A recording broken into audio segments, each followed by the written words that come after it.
That is Larry. Larry, Okay, all right. as a part. So, as always, let's just start by going around the room and introducing ourselves. I'll start with Mr. Mizrock. John Mizrock, and I'm here representing Councilman Chen. This way, Joe Andronico, Access Green. Bernice McIntyre, Washington Gas. Keith Anderson, DDOE. Teresa Lawrence, DDOE. Sandra Madhavu Fry, People's Council. Dan Wedderburn, I'm the council chair's rep. Mark Battle, PEPCO. George Nichols, DCSEU. Marcus Walker, DCSEU. Ted Trabue, DCSEU. Ted Dodge, DC Climate Action. Dan Cleverton, Public Service Commission. Nicole Cederon, Office of People's Council. Morning, Kurt Jones, Office of People's Council. Daniel White, DDOE. Robert Brown, Public Performance Management. Corey Marshall, DDOE. Mary Morgan, DDOE, CFO. Tom Madden, DDOE, OCFO. And Tom Jones, DDOE, OCFO.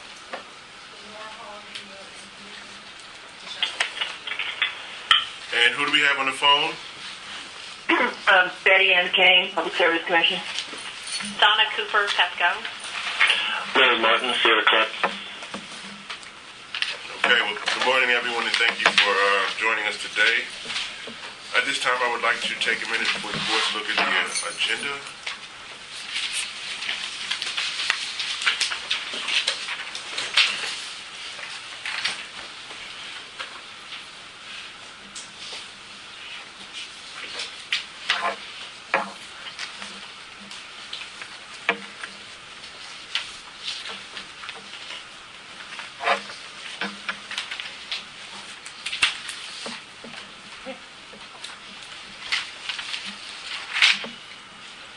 Is there a motion on the floor to approve the agenda? I so move. All those in favor say aye. Are there any opposed? Agenda has been adopted. Now we will take a moment to review the minutes from Tuesday, March 18th, 2014.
Motion on the floor to approve the minutes from Tuesday, March 18th, 2014. I have one suggestion, Keith. In the first page, second paragraph, it talks about 43 witnesses. We get in there, and you had actually said this a month ago. Of the 43 witnesses, 42 opposed abolishing the SEU Advisory Board, and one supported it. I'd like to add that language in there.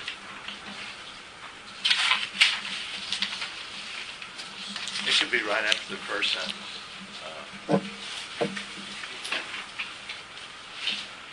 You're saying that 42 people opposed the abolishing the board?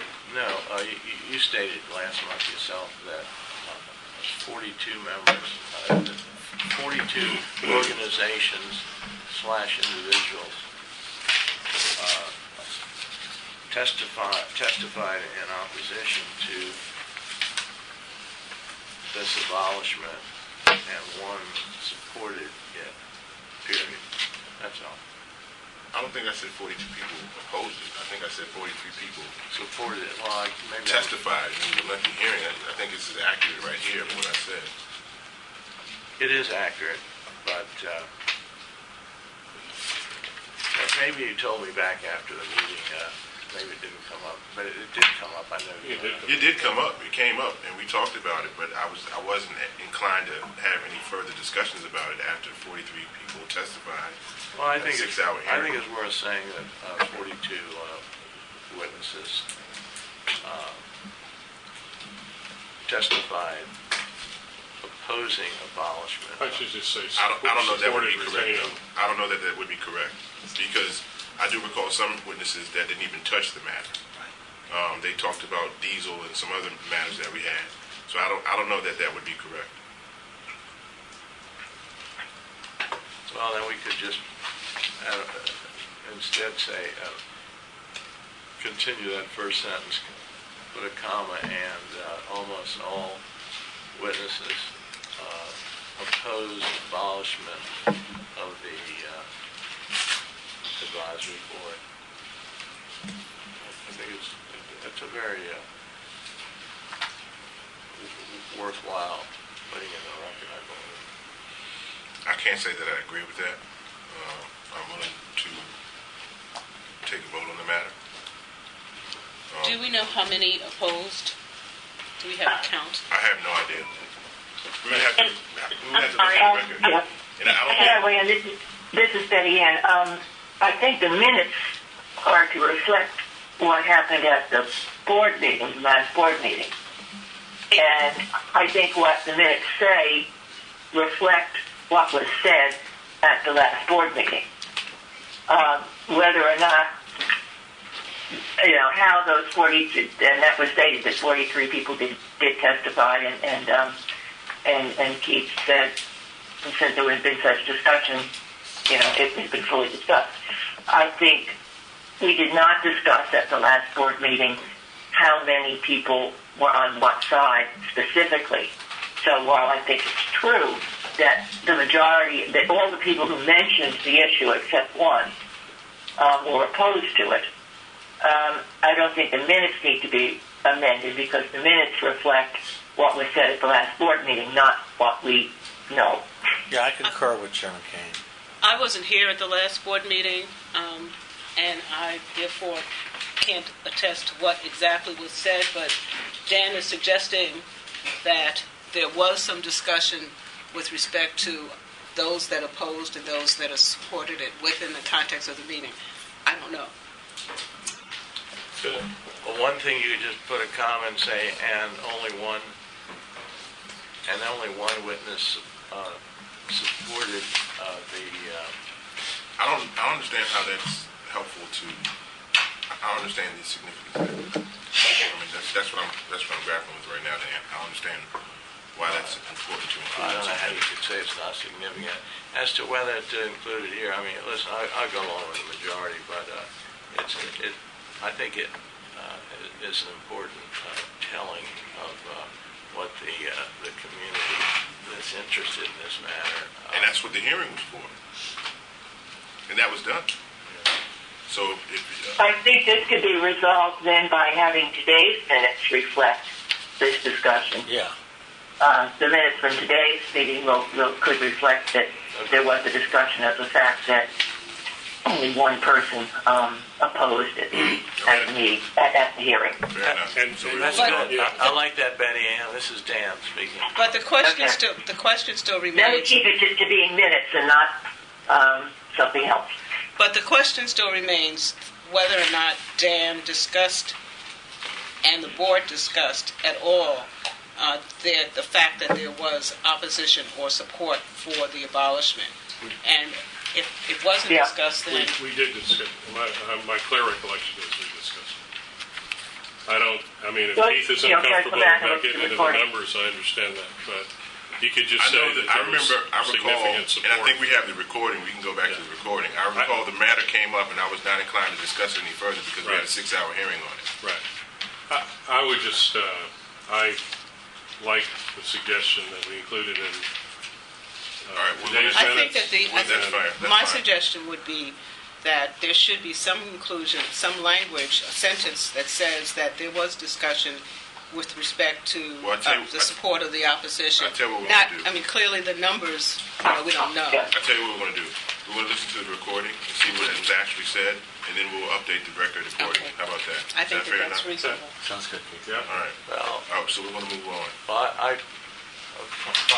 will mention, I do want to mention it again in today's minutes. I want to follow up on Betty Ann, and just to make sure that, it's in the record, that's all. Duly noted. Okay. Are there any other concerns of the minutes? So we're not going to vote on the minutes right now? No, We'll because we're vote going on to the have to go next back one. to the To see what recording, it says. and I don't know how that process Right. works. Well, we will review the recording and make sure that the record is updated accordingly.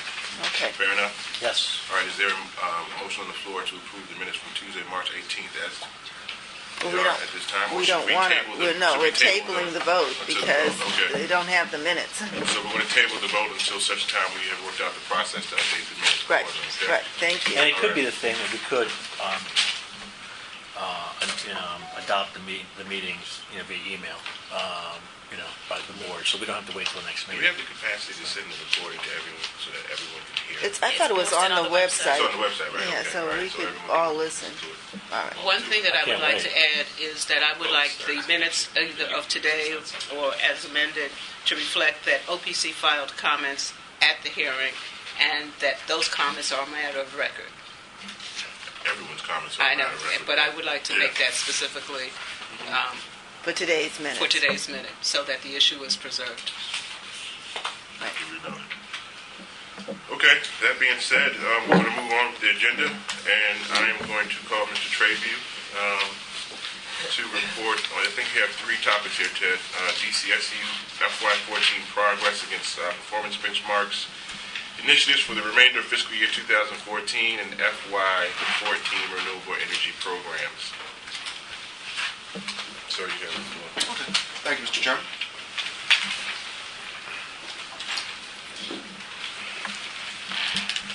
Good morning, everyone. Morning. Hope you had a great Morning. weekend.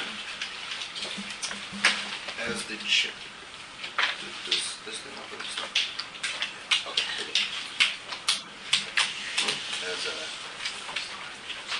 Okay. As the chairman indicated, we're here to discuss a number of items this morning. Again, I wanted to say good morning to everyone.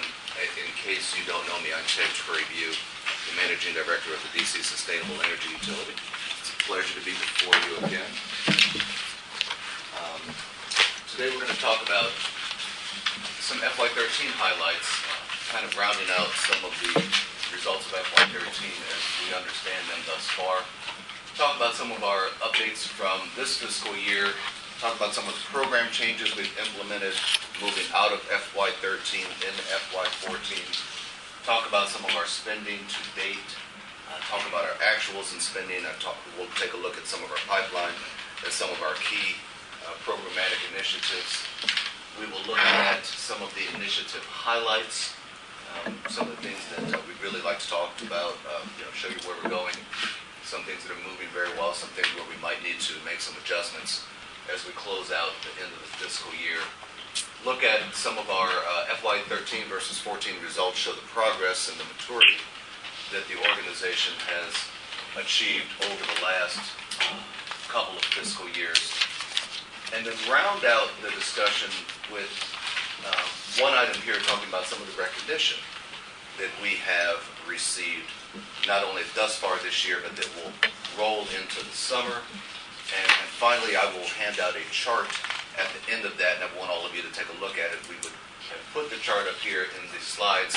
It would have looked horrible. You never would have been able to see it as a slide up here, but it is because the print is kind of so small. But we will hand that out, and I will talk about that. It'll show our program in relation to other energy efficiency programs around the country, and look at how we're faring in comparison to many of our other brothers and sisters and cousins around the country that are engaged in similar work.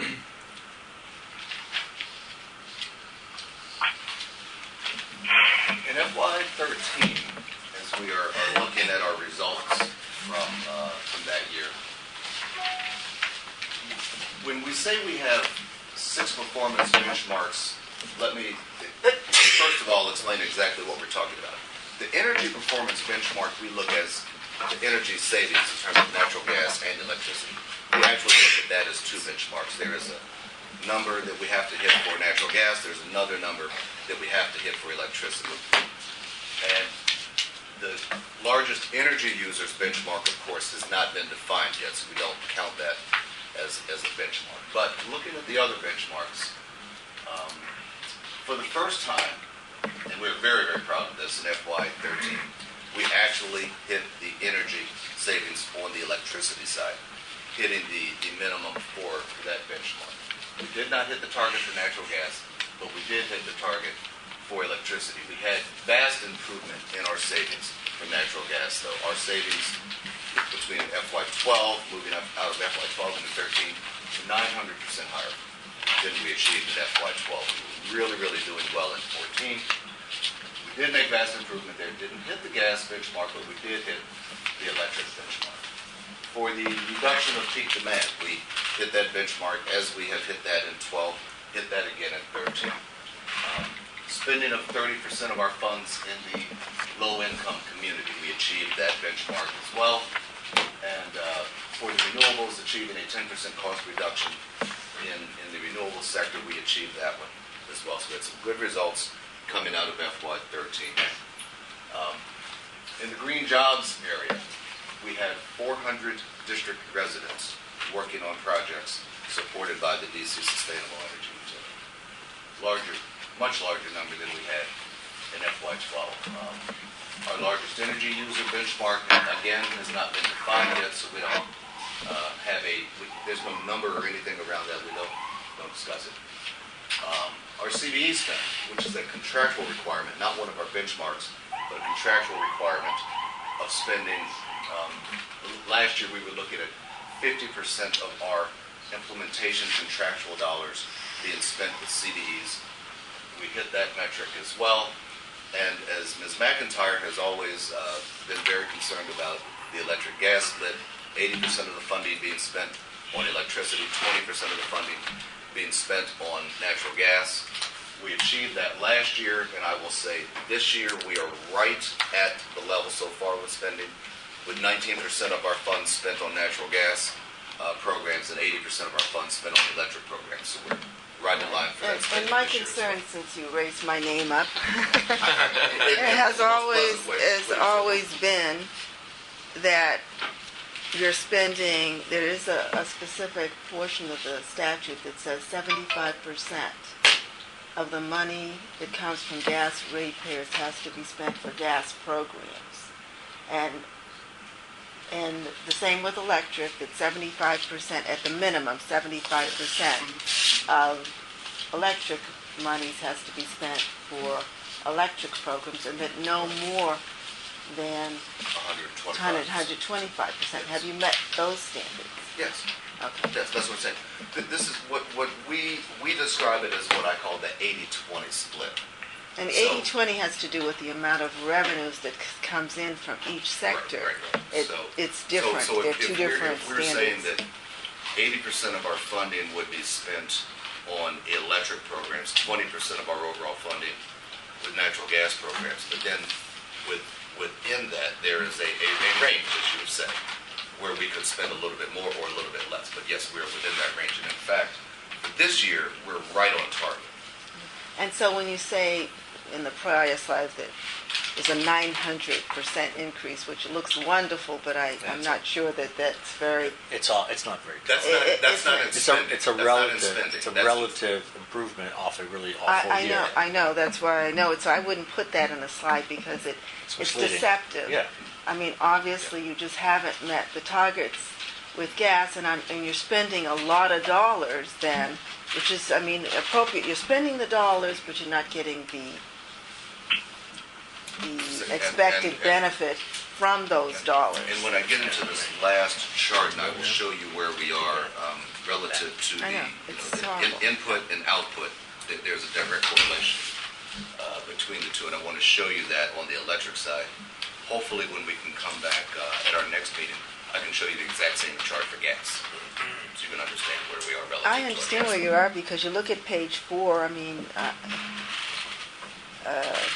I appreciate you're trying to paint as good a picture as possible, and I'm not trying to be negative, but I think also we want to be factually correct. If you were spending $1 million to get a reduction of 4,101, that's a hell of a expenditure. And so I think we need to really understand either the money shouldn't be there from the gas side because you're not able to spend it and produce programs, or you need to spend a lot more energy, I hate to use that word, the pun of it, to produce those programs. And I don't think glossing it over in these kinds of Not to gloss it meetings. over at all. We'll get into some of the programs in a minute, and some of the marketing that your company has done jointly with us has helped us in this area tremendously. And I would like to make sure the minutes state my position on the record in the next meeting, on the record. Because I have noticed that when there's dissent in this body, it's not reflected in the minutes. And that's not appropriate. I'm not aware of that, but we will look into it. I haven't seen that myself. Well, I've seen it. I mean, I know that I said something at the last meeting. There's nothing there. Okay, well, if you can So, point that out to me, we'll make sure it's... I'm pointing it out to you right Okay. now on the record, and I want to enough. specifically say that that's on the record, Okay, fair enough. in the minutes. Excuse me, Bernice, what page are you on, please? This is Donna. I'm on page 4 of the March, the second quarter March. report. Well, it's the April 30th dated second quarter report for fiscal year 14 that was sent to us electronically before this meeting. Okay.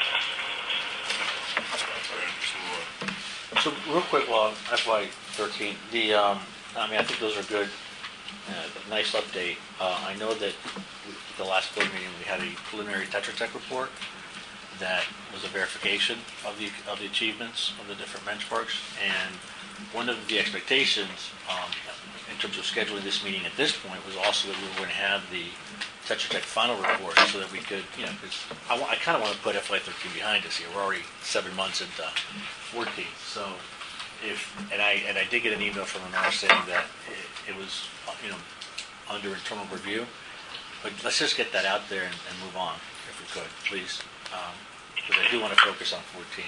We're almost 2/3 of the way done. Thank you. And does DDOE have a sense as to when we will receive that report? We received the report. What's going on now is we shared it with the DCSEU, and there's not total agreement with the numbers. So before we put it out publicly, we wanted to make sure that we had a meeting between the Tetra Tech and DCSEU and DDOE to iron out these 4 issues mainly, and Understood. then we expect that will be out in the next few weeks. Next couple of weeks then? Okay, thank you. So just out of clarity, you're saying that there's a dispute or something between the SEU? Yeah, the methodology used with the methodology, not with the numbers. Well, obviously there would be the resulting numbers. Well, it's interesting. I mean, that's an interesting fact in and of itself because Tetra Tech is supposed to be the independent And that was going to be my follow-up question. independent auditor, and although I can appreciate that the SEU should have their input, the DDOE, I would think, should be the ultimate arbiter of that fact. We are. And I'd like to make sure that statement is on the record, that that's a concern, at least from my perspective, that if there is discussion, which I can understand to make sure the report is accurate, that it's the DDOE that arbitrates and determines the facts, because they're the auditor. I mean, that's right. That's problematic. And I assume that is, in fact, the process. So I would definitely concur with that. Yeah, we're going through the process. Anyone who's dealt with audits or verifications, this is the process. And right. No, I agree with that. I just It's a due process. That makes sense. So I would like to make the statement that was made on the record, that 2 of the board members just wanted to affirm that the process is the DDOE makes the final determination with respect to any dispute between the SEU and Tetra Tech about that report. And for the record, DDOE will. Thank you, Mr. Chairman. Some of the changes that we have implemented in our programs in FY14, things that did not occur in prior fiscal years, are up on this board. Let me start with our business energy services, and just in terms of nomenclature, let me make sure everyone understands what we're talking about. Business energy services is a program where, what we call a prescriptive program, where we have items like motors, fans, and things of the like, some lighting, that are on a rebate list where you, as an owner of a small to medium-sized business or a large business, if you'd like, can go and purchase items from this list. There is already a preordained or prescribed rebate amount that you will get upon our verification that you have in fact installed this device in your DC-based business. So you can go in and buy things, install them, and then you contact us and say, I installed the following motors, fans, refrigerators, a lot of refrigeration systems for small commercial businesses, as you know, they put sodas and drinks and things in coolers, or lighting, as I said. And what we realized last year was that people would go, business owners would go, buy the equipment, put it in their businesses, and then we would get on the back end, we'd get a phone call saying, okay, come and inspect it, because we have to go and inspect all of these installations to make sure that the devices that people say they have purchased and installed are in fact installed.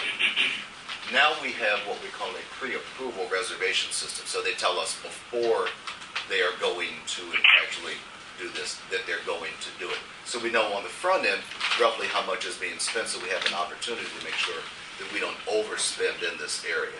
So we have this new pre-approval reservation system in this particular area or line of business that we do. This is very important because you'll see in a moment, uptake in this particular program has been very strong. And we want to make sure that we don't overspend. We have a budget that is finite in nature, and we have to make sure that we stay within our budget. So this pre-approval system has been very, very important to us. With our T12 program, we are continuing the 70-30 customer split. The DCSEU pays 70% of the cost of the installation of the T8s and the ballast that go along with those lighting fixtures. We have continued that for FY13. Expanding our customer market in what we call ICDI, Implementation Contractor Direct Install. This is where we have contractors working with us, like Mr. Andronico is one of the contractors that performs the work in this particular program. We go into multifamily buildings and install up to 5 measures in each of the residential units. Lighting, low-flow aerators, shower heads, wrap-up exposed pipe, wrap-up electric hot water heaters. And so we've expanded our market in this particular area. How so? I mean, what do you mean by expanded? You're doing more your work. qualifications changed in terms of who you're accepting, or? Oh, no, the income qualifications haven't changed. So I'm just trying to understand what you mean by expanded. Doing more work in it, more business in it.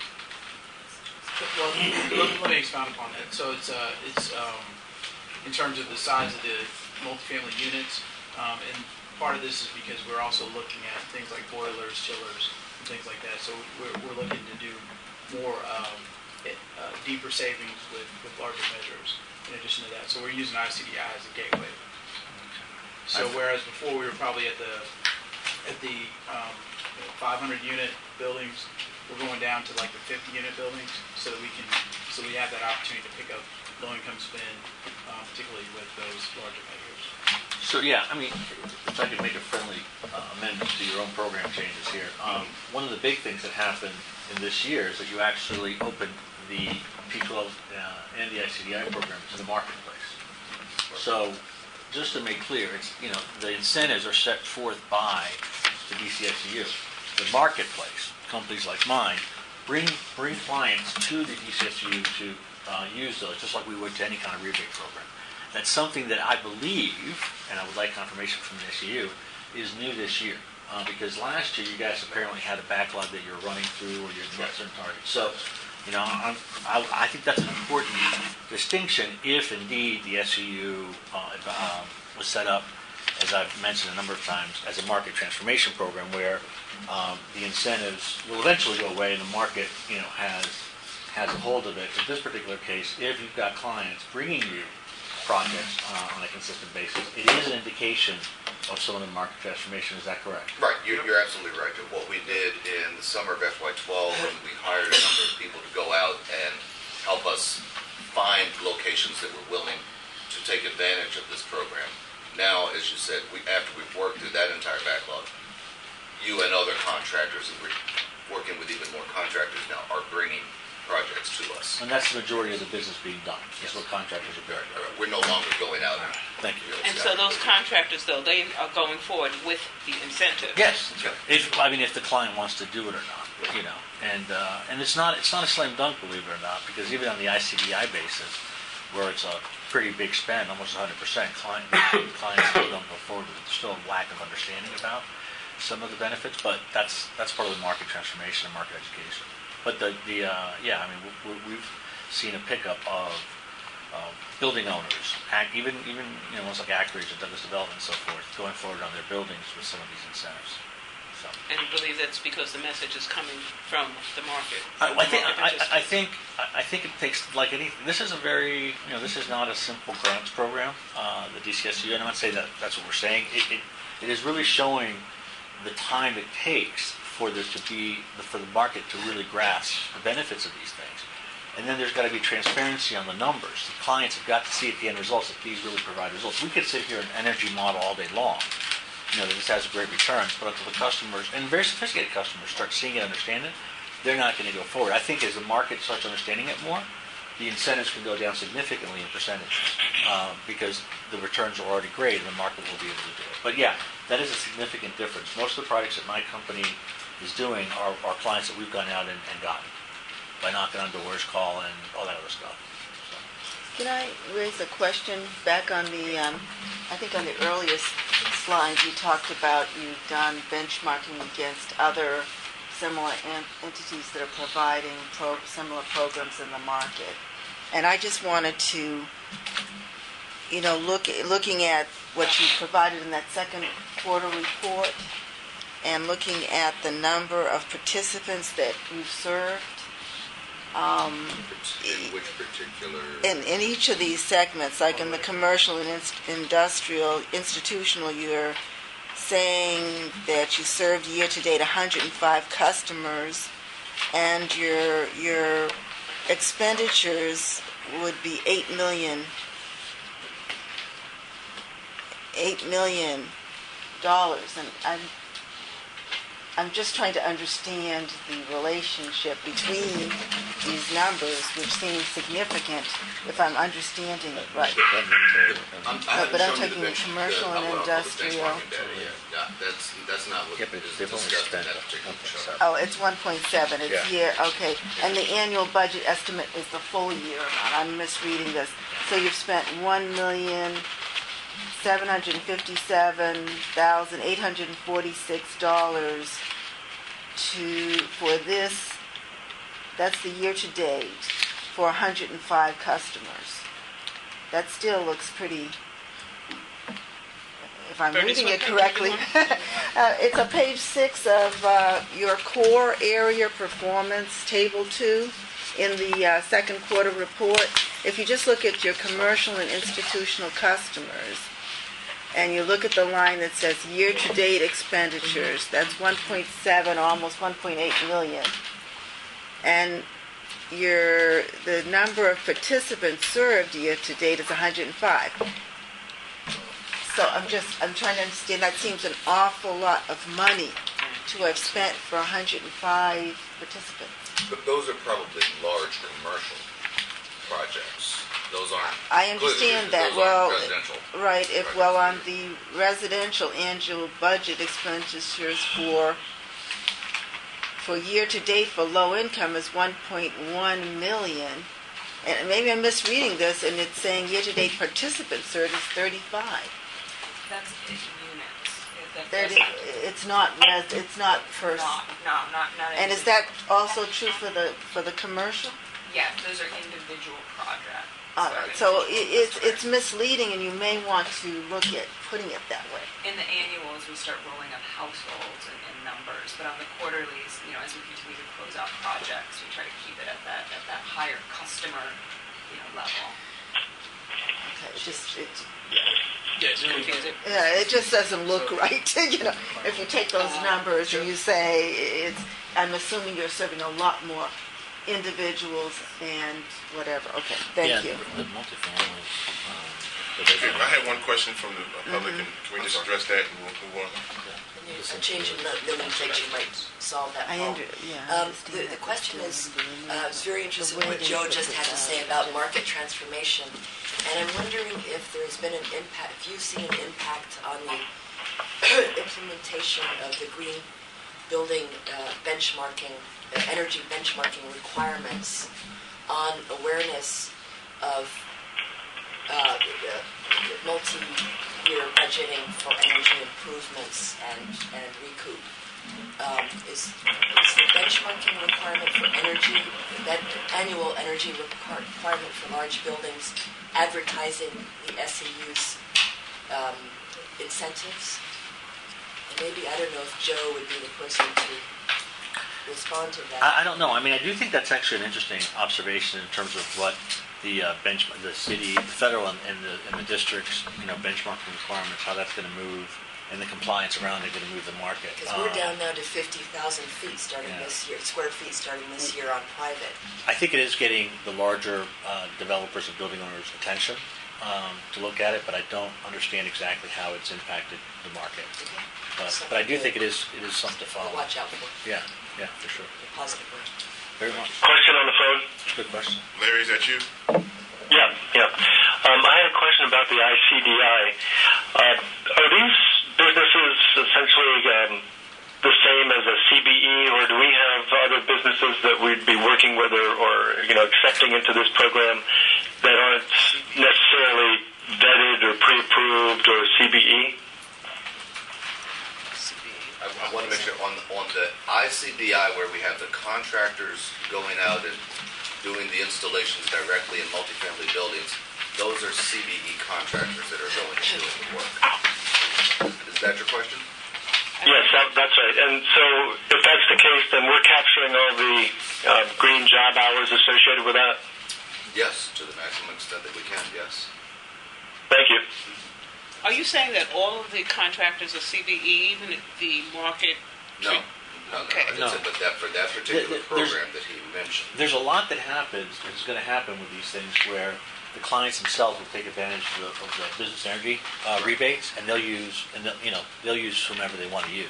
It may or may not be a local. Yeah, Joe brings up a good example. Let's say, I'll call their name, they're a big company around here, Starbucks. Starbucks went out, bought a lot of equipment through this program. Starbucks I don't know who they hired to go and install the motors or whatever they bought. So we don't know. I couldn't tell you whether or not that was a secret. We did not have a direct relationship with them. But when we have our account managers go out and we find a low-income apartment building where we can go and install the measure that we install, then we have a relationship with the contractor because we are sending a contractor out to do that work. For your large commercial programs where we're incentivizing a part of the project, we don't hire the contractor. The owner of the building would hire a contractor to come in and do the work. So sometimes there might be a CBE, and we've heard that there are. Other times they're not, but we don't know because we don't hire the contractor in that particular instance. So as we move toward more market transformation, market saturation, there's not going to necessarily be a increase in CBEs or the use of CBEs. We're working very hard through our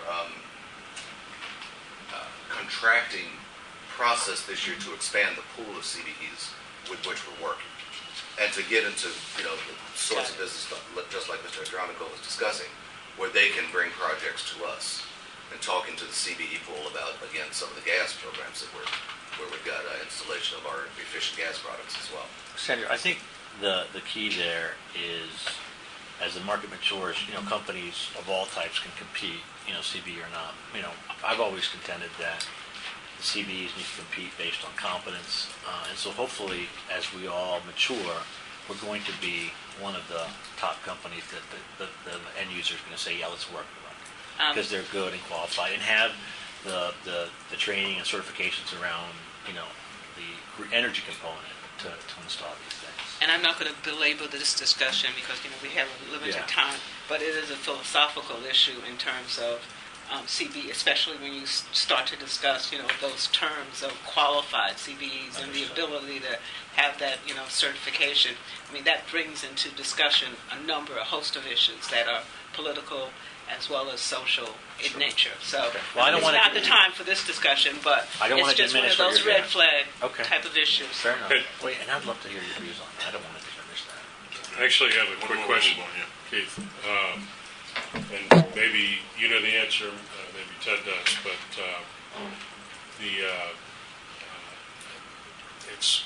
I think it's my understanding that the federal credits are going to be expiring. They're probably not going to be extended for the efficiency credits, right? Or some for appliances, for windows and things like that. Pardon? Isn't that lobby hard till the last minute? Well, I don't know. I'm just asking. I guess my question. Are you talking about the renewables or for? Well, for efficiency. Energy Star appliances. Yeah, well, not Energy Star, but my point is that as this program and listening to Joe and others discuss it becomes rolled out, and is this in part either a substitution or an addition to what businesses can get in terms of credits, a reduction of costs for installing efficiency, installing improvements. You understand what I'm saying? I'm not saying it the right way, but... Is there a specific program you're referring to with the credits? Or do you mean like incentives, or do you mean like actual credits from the feds? Yeah, I mean, probably what I should do is just quit asking the question and go back and research it. But there's a lot of marketing around incentives now to purchase efficient hot water heaters and purchase efficient items and things like that. And does some of this substitute or add to what businesses can take advantage of? Joe, do you understand what I'm saying? Or maybe what I should do is just go back, research it. Why don't we talk about that offline so I can better understand where you're coming from. Okay. I just wanted to let you know, there are a couple people that had to leave early, so I want to get through as much of Ted's presentation as possible. And maybe let's save the questions for after his presentation so we can get through it. Okay. Thanks. Okay. I'll talk a little bit faster. On the residential side, something new that we're adding this year are energy coaches for our residential customers. Gone out and performed a whole lot of home energy audits, which is great information for a customer. Oftentimes, though, a customer is confused upon how they might best act upon that energy audit that is now in their hands. What we're doing now is hiring energy coaches that will go out and work with the residential customer to help them better understand the energy audit and better understand the options that they have been presented with that energy audit so that they can then engage in a home performance with Energy Star. Ted, hold on. I'm sorry, 1 second. I'm sorry, if you're on the phone, can you please mute your phone while we're listening to his presentation? Go ahead, Ted. Okay. So these energy coaches are going to, as I said, help our residential customers further enhance their ability to take advantage of the energy audits that they perform. They've been working with the District Department of the Environment. They had a number of energy audits that they've been able to give us. You guys have been doing these audits for a while. Thank you for that, for the partnership and sharing of information. And now we can go to some of those customers and say, okay, here's how you act on the information you have. Continuing our residential gas rebate program, again, changing the rebate structure with our efficient products. Right now, we incentivize about 408 different sorts of lighting products with about 15 or 17 different manufacturers. We are working more closely now, moving more into the LEDs, getting further away from the CFLs. Last year, as I may have told you, I think I've told you, we sold about 225,000 different lighting products. This year, already through about half of the year, we sold about 250,000 lighting products. LED lighting products are really picking up strong. They're as little as $4.99 on the retail shelves. Some of our expanded participation, the Ace Hardware stores now, which are individually owned. I know it says Ace Hardware, but individuals own them. They're not they're franchises. Are coming on board. Still can't get CVS in the house, but Giant Foods, Safeway, Home Depot, Bed Bath & Beyond, Costco, all of these stores are helping us move a tremendous number of these products. Ted, I think what's also important to mention here is that CFL is going to become baseline next year, so you got to get greater savings. And on the low income, where we've gone and installed single family low income PV in the past, we're going to go back to those homes and install some energy efficiency measures as well, insulation, air sealing, and the like at those homes.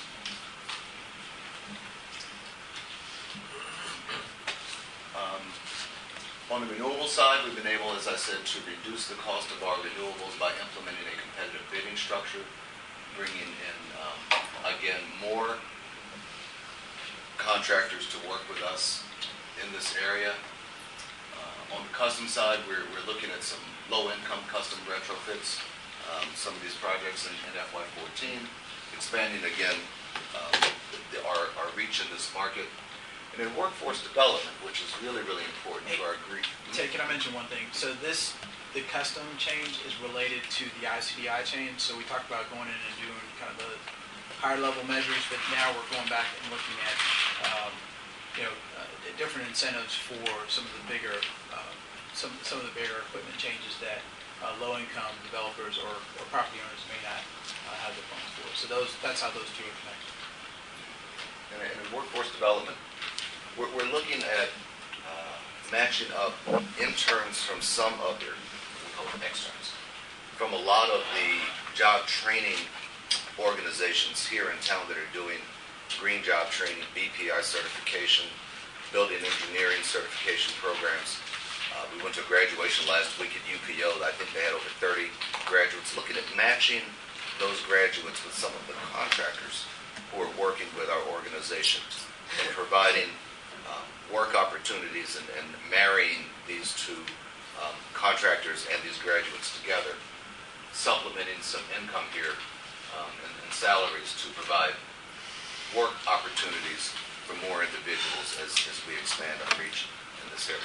Ms. McIntyre? Well, I don't know if you want me to interrupt at this time, but the value is to have some kind of interaction here. One of the concerns we as a board expressed several years ago was just to make sure the overhead of your program was lower. And while I understand the need for providing additional education to customers, I'm wondering whether, when you talk about the energy coaches, whether you're throwing out of balance the cost effectiveness of the programs. I mean, I know you probably recognized a need to get more residents to understand what they're doing so you get the continuous benefit from the installation of these products. But I wonder if you've given some thought of that or how you're We've doing given it considerable thought, and I would completely agree with your thought. We have to look at the cost effectiveness of all of our programs. We didn't bring these energy coaches on as full-time employees, so you're not paying those benefits and everything like that that would come with bringing them in as consultants, essentially, keeping our overhead down in that regard.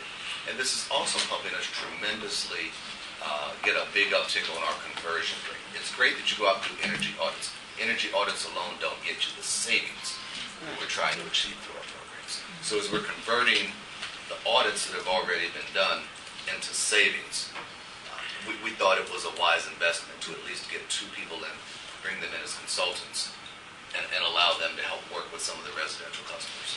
Because even some of our smarter customers, you get an energy audit, it's not something you see every day. And how to best, again, optimize the investment you're about to make in your home. We think it's something very important to provide for the resident customers. Thank you, that's Excuse very me, helpful. Ted, on those same lines, this is Donna. Can you just provide some additional details around the whole energy coaching program that you are speaking to as well? Just some additional details on how that would ultimately be implemented in the structure? Okay. Let me let Marcus talk. Yeah, yes, we can definitely lay out the concept of operations. But when we say energy coaches, we're essentially talking about two people that interact with the folks who've gotten audits and are interested in the home performance program. So it's taking them and walking them through the audit, and then the process of selecting a contractor, and then also doing the QA on the back end of the audit, as well as the work that's been performed. So that's really what we're talking about now. In terms of our externs, though, those two folks will then train those folks. We'll train some of our externs at a very fundamental level around the energy coaching process, but we're not talking about hiring a cadre of energy coaches to go out into the field. Does that clarify anything? That's helpful for me. Are those two additional positions, the two? Contracted. They're contractors.